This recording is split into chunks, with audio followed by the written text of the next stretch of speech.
안녕하세요. 부자마인드 드림입니다.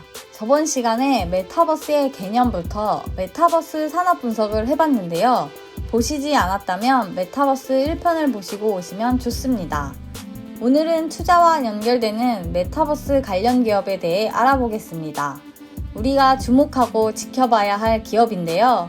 국내 기업에서는 2개의 업체, 해외 기업에서는 4개의 업체를 알아보겠습니다. 그리고 메타버스 ETF까지 전부 소개해드리겠습니다. 오늘 집중하고 보신다면 기업들이 메타버스에 대해 얼만큼 관심과 심혈을 기울이는지 알게 되실 거예요. 첫 번째로 국내 기업 중에 메타버스의 대장 기업인 네이버를 꼽았는데요. 네이버는 인터넷 서비스들을 기반으로 클라우드와 메신저 라인, 그리고 제페토 등 다양한 사업을 하고 있습니다.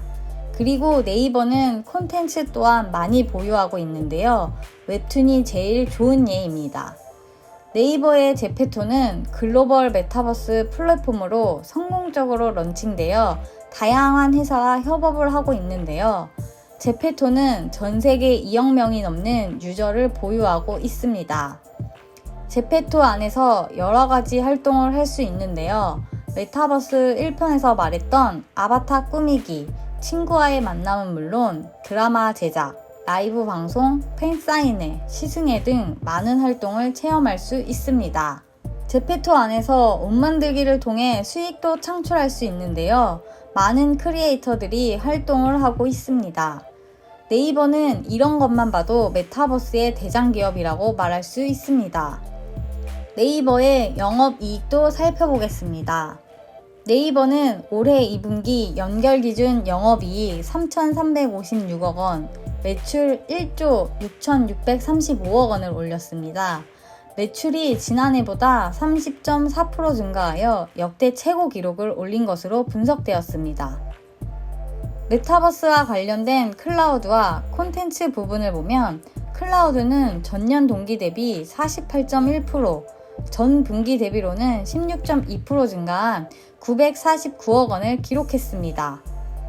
네이버 클라우드 플랫폼 매출은 전년 동기 대비 77% 이상 가파르게 성장했습니다. 콘텐츠 부분 매출의 경우 웹툰 및 스노우의 성장에 힘입어 전년 동기 대비 28.2%, 전 분기 대비로는 10.7% 늘어난 1,448억 원입니다. 웹툰 매출은 전년 대비 53% 급성장했고 스노우 매출 역시 작년 대비 2배 이상 증가했습니다. 이번에 의류 빅데이터 사업도 추진하고 있습니다. 네이버는 꾸준히 성장하고 있고 지금 많은 투자를 하고 있어 가능성도 무궁무진합니다. 두 번째로 꼽은 국내 기업은 메타버스 대장 기업인 하이브입니다. 메타버스는 플랫폼과 이용자가 중요합니다. 하이브는 이미 세계적인 가수 BTS가 속해 있어 플랫폼과 이용자를 이미 확보하고 있습니다. 팬덤이 있고 플랫폼인 위버스를 가지고 있는데요. 그리고 당연히 많은 콘텐츠를 가지고 있습니다. 유료 구독자 270만 명을 가지고 있는 위버스 플랫폼의 가치를 기존 4조 원에서 5조 5천억 원으로 상향 조정했습니다. 하이브의 지배 구조를 보면요. 하이브는 코즈엔터, 플레디스, 소스뮤직, YG의 지분을 가지고 있습니다. 그리고 이타카도 인수했는데요. 저스틴 비버, 아리아나 그란데 등이 있는 소속사입니다. 위의 소속사 연예인들도 위버스에 합류를 시켜 다양한 콘텐츠를 제공하고 굿즈를 제작해서 팔면 지금의 매출보다 훨씬 더 늘어날 것으로 예상합니다. 특히 최근에는 YG 엔터테인먼트와의 파트너십을 통해 블랙핑크가 위버스에 입점을 했습니다. 그리고 위버스의 유료 구독자도 점점 더 늘어날 것으로 예상됩니다. 하이브는 엔터 회사는 물론 플랫폼 회사로 변화를 줄 것 같습니다. 하이브의 영업이익을 보시겠습니다. 하이브는 연결 기준 올해 2분기 영업이익이 280억 원으로 전년 동기 대비 6.23% 감소한 것으로 잠정짓게 됐다고 공시하였습니다. 4월 초 진행한 이타카 홀딩스 인수 계약의 규모가 매우 컸던 만큼 관련된 일시적 비용이 약 100억 원 발생했다고 합니다. 2분기 하이브 매출액은 2,786억 원으로 작년 동기 대비 79.24% 증가했습니다. 하이브는 플랫폼 위버스의 2분기 평균 월 방문자 수가 약 530만 명으로 전분기 대비 9% 늘어나는 등 성장세가 계속됐다고 말했습니다. 하이브는 몇 년 동안은 지속해서 성장 가능성이 충분히 있어 보입니다. 매력적인 요소들이 많이 보이고 있는 하이브입니다. 세 번째로 알아볼 기업은 해외 기업인 유니티 소프트웨어입니다. 게임 개발 및 3D 소프트웨어 플랫폼 개발 회사로 자율주행에 필요한 핵심 기술로 주목받는 회사입니다. 유니티의 사업 부문은 크게 크리에이트 솔루션 부문과 오퍼레이트 솔루션 부문으로 나눠집니다. 게임 엔진 등 개발의 구독 서비스를 제공하는 크리에이트 솔루션 부문은 전체 매출의 30%를 차지하고 있으며 광고 매출과 라이브 서비스 등을 제공하는 오퍼레이트 솔루션 부문이 매출의 약 61%를 차지하고 있습니다. 크리에이트 솔루션 부문은 개발자, 아티스트, 디자이너, 엔지니어에게 인터랙티브 경험을 만드는 툴을 제공하고 있습니다. 오퍼레이트 솔루션 부문에서는 광고 매출이 30%를 차지하고 있는데요. 게임 내에 광고를 탑재할 수 있는 플랫폼인 유니티 에즈에서 발생합니다. 유니티의 시장 점유율은 전 세계 1000대 모바일 게임 중 45%, 신규 모바일 게임 중 50%, AR, VR 콘텐츠의 60%는 현재 유니티 엔진을 사용하고 있습니다. 전 세계 매출 기준 상위 100대 게임 개발사 중 94개사가 유니티의 고객입니다. 매달 전 세계 190개 이상의 국가에서 사람들이 유니티로 구축된 50억 개 이상의 어플리케이션을 다운로드한다고 합니다.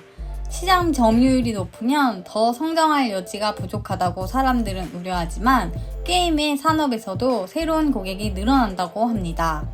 애니메이션, 3D 모델 구현, 산업 디자인, 자율주행, 그리고 메타버스 분야에서 꾸준히 성장 중입니다. 그러면 이제 유니티의 실적을 알아보겠습니다. 21년 2분기 매출액은 2억 7천억 달러로 컨센서스 2억 4,300억 달러보다 13% 상회하였습니다. 전년 동기 대비 48% 성장하였습니다. 유니티 사업 부분별 매출액을 보시면 오퍼레이트 솔루션 부문에서는 1억 8천 달러로 전년 동기 대비 62.6% 성장하였고 크리에이트 솔루션 부문에서 7,249만 달러로 전년 동기 대비 31.4% 성장하였습니다. 유니티 에즈의 호조와 M&A 효과 반영하여 2022년 매출액 추정치를 1% 상향하였고 연초 투자 확대와 애플 IDFA 우려로 하락했던 주가는 매출 호조로 주가도 안정권에 접어들었습니다. 또한 향후 리얼타임 3D 렌더링 수요 증가 본격화와 M&A를 통한 추가 성장도 가능하다고 판단하고 있습니다. 게임 산업뿐 아니라 메타버스 산업에도 계속 투자 중이고 개발 중이니 앞으로가 더욱 기대되는 유니티입니다. 네 번째로 알아볼 기업은 페이스북입니다. 페이스북은 플랫폼 서비스 사업을 기반으로 페이스북, 인스타그램, 페이스북 메신저, 왓츠앱, 광고 서비스, 오큘러스, 워크플레이스 등을 운영하고 있습니다. 마크 저커버그는 예전부터 VR의 사용성을 강조했는데 21년 7월에 페이스북을 5년 내 메타버스 기업으로 탈바꿈하겠다고 선언을 하였습니다. 모든 준비가 끝나면 페이스북에서 거주하고 있는 이용자들을 인스타그램으로 이주시킨 것과 마찬가지로 페이스북 사용자를 메타버스로 이주시킬 것입니다. 페이스북은 메타버스 세상으로 이주시키기 위해서 호라이즌을 통해 VR을 쓰고 원격으로 일하는 시대를 준비하고 있습니다. 그리고 인피니티 오피스를 2020년 9월에 열린 페이스북 커넥트에서 발표를 했는데요. 인피니티 오피스는 이용자가 하루 종일 일을 할 수 있는 시스템을 의미하는 것이 아니라 사무실이 어디든 생산성과 유연성을 높일 수 있는 작업 환경이고 가상과 현실을 아우르는 독특한 시스템으로 구성할 계획입니다. 저커버그가 AR 카메라 플랫폼과 AR 글래스를 개발하겠다고 선언을 하였습니다. AR은 증강현실, 즉 2017년에 출시한 포켓몬고가 대표적인데요. AR은 현실 세계를 반영한 것이라고 보면 됩니다. 페이스북은 AR 카메라 또는 AR 글래스를 통해서 현실과 디지털 세계를 모두 담아낼 예정입니다. 또한 증강현실 기능을 탑재한 안경과 콘택트 렌즈가 TV와 같은 디지털 디바이스를 대체할 것이라고도 이야기도 했습니다. 이렇게 메타버스 기업으로 탈바꿈하고 있는 페이스북은 앞으로의 행보가 더욱 기대됩니다. 이쯤에서 페이스북 실적을 알아보겠습니다. 21년 2분기 실적은 굉장히 좋습니다. 전년 동기 대비 매출이 56% 증가하여 총 매출이 290억 7,700만 달러이고 순이익은 2배 증가하여 103억 9,400만 달러를 기록했습니다. 코로나19 확산에 따른 온라인 광고 수요 증가가 2분기 호실적을 견인했습니다. 보시면 페이스북의 광고 매출은 지난해 같은 기간보다 56% 늘어난 285억 8천만 달러입니다. 비광고 부문의 매출도 증가하였지만 아직은 미미한 수준입니다. 페이스북 매출 실적 그래프를 보셔도 꾸준히 증가하고 있다는 것을 알 수 있습니다. 다만 페이스북 CFO 데이비드 웨너가 3, 4분기에는 총 매출 성장률이 순차적으로 감소할 것으로 전망하였습니다. 코로나 확산으로 따른 성장을 한 덕분에 오히려 코로나 회복기에 성장률 둔화를 예상하고 있으며 애플의 웹 추적 규제가 3분기부터 본격적으로 영향을 줄 것으로 보고 있기 때문입니다. 그러나 장기적으로 보면 크리에이터, 커머스, 차세대 컴퓨팅 등 더 큰 목적으로 메타버스를 구축하고 있고 꾸준한 투자로 인해 엄청난 성장세를 가져올 회사인 것은 틀림없습니다. 다섯 번째로 엔비디아를 살펴보겠습니다. 엔비디아는 그래픽카드 제조 1위 기업이자 AI, 데이터 센터 등 4차 산업 분야를 선도하고 있습니다. GPU를 최초로 개발한 비주얼 컴퓨팅 기술 분야의 선도 기업으로 현재 시장 점유율 1위 기업입니다. 엔비디아의 성장 동력은 크게 게이밍, 데이터 센터, 전문 시각화, 자율주행입니다. 그리고 실시간 3D 협업을 위한 메타버스 솔루션인 엔비디아 옴니버스를 통해 다양한 산업 분야의 원격 협업 및 시뮬레이션을 지원하고 있습니다. 엔비디아 옴니버스가 메타버스를 통해 세계를 구축하는 방법은 크게 세 가지로 볼 수 있습니다. 첫 번째는 여러 사용자를 연결하고 3D 에셋의 상호 교환 및 씬 디스크립션을 지원하는 데이터베이스 엔진인 옴니버스 유클러스입니다. 서로 다른 작업을 담당하는 디자이너들을 상호 연결하며 협업을 통해 다양한 장면을 제작할 수 있습니다. 두 번째는 컴포지션 렌더링 및 애니메이션 엔진을 비롯한 가상세계의 시뮬레이션입니다. 물리적 현상에 기반하도록 제작된 옴니버스는 RTX 그래픽 기술을 통해 빛이 실시간으로 가상세계에 적용되는 방식을 시뮬레이션하여 완벽한 패스 트레이싱을 지원합니다. 세 번째로는 엔비디아 클라우드 XR입니다. 클라우드 XR은 오픈 VR 애플리케이션의 확장 현실 콘텐츠를 안드로이드 및 윈도우 기반 디바이스로 스트림하기 위해 클라이언트 및 서버 소프트웨어를 포함하여 이로써 옴니버스에 자유롭게 연결됩니다. 더구나 코로나 이후로 증가한 언택트 수요와 앞으로 다가올 5G의 상용화로 엔비디아의 데이터 센터 분야가 최대 사업부로 등극되었습니다. 엔비디아의 2분기 실적에 대해 알아보겠습니다. 2분기 매출을 보시면 65억 달러로 전년 동기 대비 68% 증가하여 시장 전망치인 63억 달러를 상회하였습니다. 순이익은 23억 7천만 달러로 전년 동기보다 282% 늘었습니다. 세부적으로 살펴보면 게이밍 산업 분야에서 2분기 매출은 16.5억 달러로 전분기 대비 24%, 전년 동기 대비 26% 증가하였습니다. 다음으로 데이터 센터 산업 분야를 살펴보면 2분기 매출은 전분기 대비 54%, 전년 동기 대비 167% 증가하였습니다. 주목해야 할 점은 기존 게이밍 부분의 매출이 우세했는데 이번 실적 발표에서 데이터 센터 매출이 게이밍 부분을 넘어섰다는 점입니다. 코로나로 인해 증가한 언택트 수요와 앞으로 다가올 5G의 상용화로 데이터 산업 분야가 더욱 유망해질 것으로 생각합니다. 반면 전문 시각화 산업 분야 2분기 매출은 2억 3천만 달러로 전분기 대비 34%, 작년 동기 대비 30% 감소하였습니다. 코로나19 전 세계 사무실이 폐쇄되면서 매출이 감소하였고 대신 클라우드 기반 그래픽 솔루션에 대한 수요는 증가하였습니다. 또한 자율주행 산업 분야에서도 2분기 매출은 1억 1,100만 달러로 전분기 대비 28% 감소, 전년 동기 대비 47% 감소하였지만 24년까지 소프트웨어 지능형 차량을 출시, 벤츠와의 파트너십 등으로 다가올 자율주행 시대에 맞춰 더 성장할 것으로 보여집니다. 그리고 작년에 엔비디아는 영국의 반도체 회사인 ARM을 400억 달러에 인수한다고 발표하였습니다. 하지만 해당 딜은 홀딩된 상태인데요. 엔비디아가 ARM을 인수할 경우 시장 독점 이슈가 있어 경쟁사들이 반발하고 있습니다. 이 딜에 대해서 엔비디아는 인수가 예정대로 진행할 수 있다고 하는데요. 더 지켜봐야겠습니다. 엔비디아에 대해서 살펴보았는데요. 4차 산업에 빠질 수 없는 사업을 하고 있는 엔비디아입니다. 메타버스로 확정하여 사업을 진행하고 있고 앞으로가 더욱 기대되는 엔비디아입니다.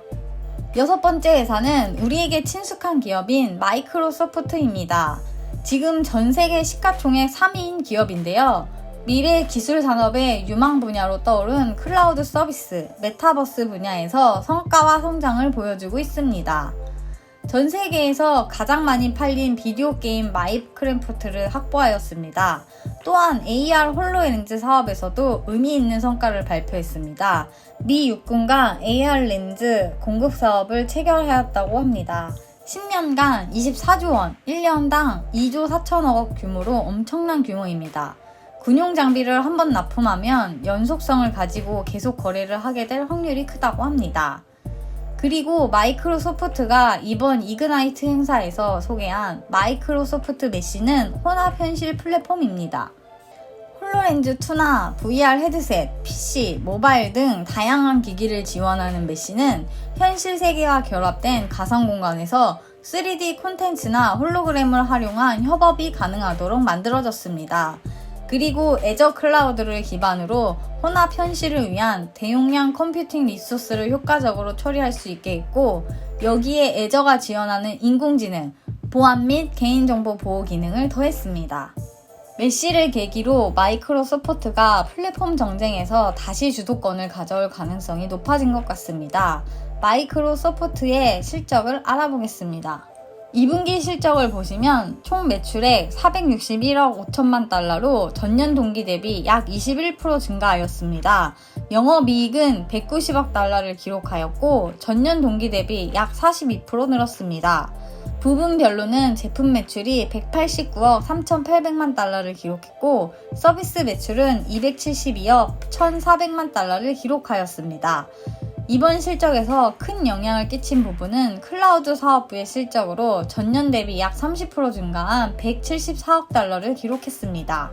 마이크로소프트의 핵심 성장인 클라우드 서비스 애저는 매출이 매 분기 50%씩 성장하고 있습니다. 오피스 365 구독 증가율은 15%에서 17%, 2% 상승하였고 마이크로소프트는 또 사용자 1인당 매출이 높아졌습니다. 현금 흐름과 재무 상태 모두 안정적으로 유지되고 있고 메타버스 플랫폼으로 다시 한번 주도권을 잡을 수 있는 마이크로소프트입니다. 각 기업에 투자하기 어렵다면 ETF에 투자를 하는 것도 좋습니다. 아직 국내 증권사에서는 메타버스 관련 ETF가 출시 안 되었고 상장 심사 중입니다. 삼성, 미래에셋, KB, NH 네 곳에서 다음 달 정도에 출시 예정입니다. 출시가 되면 이것도 소개해 드리겠습니다. 해외 증권사는 ETF가 있는데요. 첫 번째는 라운드힐 볼 메타버스 ETF입니다. 이 지수는 아마존, 엔비디아, 틴더, 스포티파이 등 기업을 포함하고 있고 컴퓨팅, 가상 플랫폼, 데이터 처리, 하드웨어 등 관련주가 주로 편입되어 있습니다. 표를 보시면 위에 소개해드렸던 기업 외에 메타버스 관련 기업들을 모두 모아놓은 ETF라고 생각하시면 됩니다. 이 ETF 하나면 메타버스는 걱정 없을 것 같습니다. 그리고 두 번째로는 돈나무 언니가 있는 캐시우드의 아크인베스트의 ETF입니다. 캐시우드 언니의 회사인 아크인베스트에서 출시한 ETF 상품인 넥스트 제너레이션 인터넷 ETF입니다. 정보기술, 모바일 기술에 투자하는 상품인데 테슬라, 쇼피파이, 트위터, 로블록스 등에 투자하는 상품입니다. 표를 보시면 IT가 38.9%이고 통신 서비스가 32.8%, 이미 소비재가 17.5%로 이 세 개의 섹터가 대부분을 차지하고 있습니다. 탑10에 포함된 기업들을 살펴보면 테슬라가 9.79%로 1위이고 2위는 roku TV 스트리밍 미디어 회사입니다. 3위는 스퀘어로 핀테크 기업이 있습니다. 이렇게 다양한 인터넷 기반 기술 서비스를 제공하는 기업들로 이루어져 있는 메타버스 관련 ETF입니다. 메타버스 산업은 앞에서 말했듯이 꼭 알아야 할 산업입니다. 메타버스는 지금 시작 단계이고 성장 속도는 우리가 상상할 수 없을 정도로 빠르게 우리 곁으로 오고 있습니다. 우리가 관심 있게 지켜보고 투자의 기회를 계속 주시한다면 빠르면 몇 년 후에 우리에게 만족할 만한 수익을 가져다 주지 않을까요? 메타버스 개념부터 산업의 구조를 알고 싶다면 메타버스 1편을 시청하시면 더욱더 빠른 이해를 하실 수 있어요. 다음 영상도 알차게 준비해서 돌아오겠습니다. 오늘 영상이 좋았다면 좋아요와 구독 부탁드립니다.